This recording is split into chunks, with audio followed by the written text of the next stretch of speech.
To get off the boat, I had to go through the Viet Cong checkpoint. And since I didn't have a passport, I would have to take a different route from the others to get on the boat. And I'd have to do that again to hop on the next boat. I was around 7 years old at the time, and my sister was around 18, 19 years old. After we made it to the checkpoint, we were waiting for another boat, but it had already taken off, so we were waiting for another truck. And when we had arrived to a poorer town called Camus, I had already had some friends there that were from San Diego, and two of my cousins were from Viet Cong. And we had stayed at their house for 1 week, and we stayed there for about a night, and we were told that we could not leave at night time. We had to stay inside because the people in the town would knew we were from a different area because of our accents. And the first night we left, we instantly got captured. And we went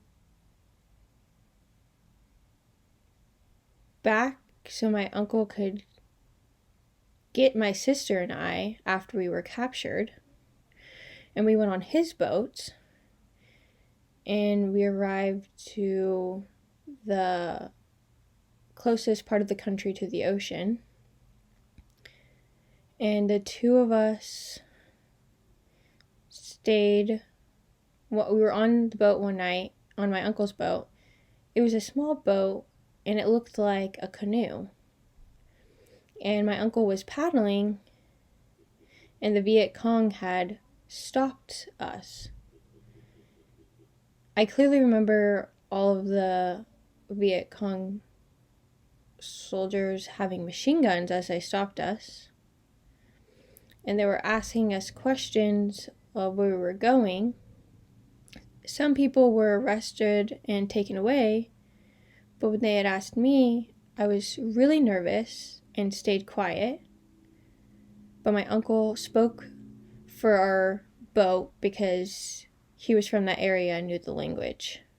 And he said that we had just left the farm and we had stopped to see what was happening with the area. And they let us go, so my uncle took off. And when we got off the boat, we got to his home, and my grandma's sister also was there, so we stayed overnight. And the next morning, my aunt, well, she is kind of my aunt because she's related to my aunt, she was explaining to us that it was a good time to leave. And so the sister and I left to Kamau, and we went to a different place called Saigon.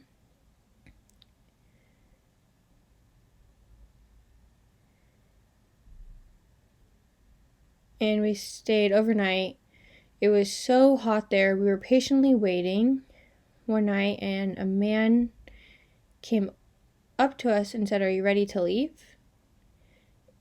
And I was a little confused. And we were called to leave. And so we had to escape that night.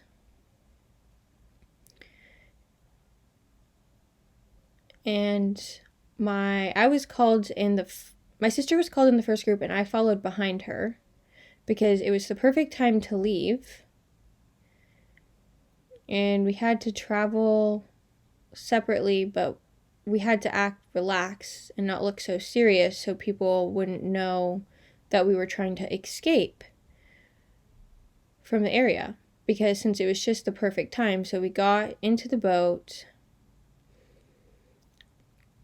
and we went to a secret house. I can't remember the name, but that was the house where people go to when they're trying to escape.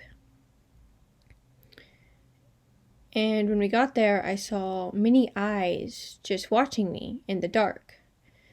And that was because there were many people also trying to leave. We waited for about an hour, and we waited for the person in charge to tell us when it was time to leave. My sister and I were in the first group to leave, and there was a woman, a man, and a 3-year-old hearing girl. We were all grouped together in the first boat, and we were going to escape. We traveled overnight, and then it was 6 a.m. in the morning, and we were captured again. I was really nervous. And there was a man, or my uncle was rowing the boat, and the man who captured us was looking at my uncle's watch. And he told him, "I like your watch. I'd never seen it before from the area I'm from." And they agreed to negotiate the watch to let us escape. So we felt really lucky about that situation, and we left. But then we got captured again. But this time it was a woman and a man, and they were members from the Viet Cong. And we didn't have anything to negotiate with this time. So we didn't know what to do because we didn't have any money. 2 minutes later, a person comes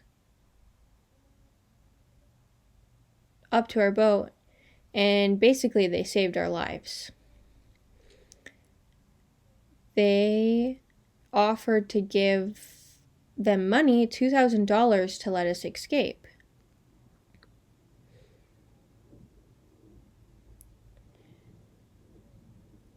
And they negotiated between themselves, and they agreed, and then they left. And so we escaped, and it was overnight. We finally got home. And at night, it was very dark. Most people were sleeping, so we had to be really quiet. And you can hear birds chirping, crickets, and bugs making all sorts of noises. It was very beautiful to listen to. And we escaped, and we were in separate groups again. And we were in the first group again. I don't know why. It's kind of dangerous to be in the first group because you're most likely to be captured. But we go and we start traveling again. But this time it was a motorboat. But we had to turn the motor off and be silent and start paddling because we didn't want to make any noise. And we had to get next to a bigger boat. The boat was around 20 feet long.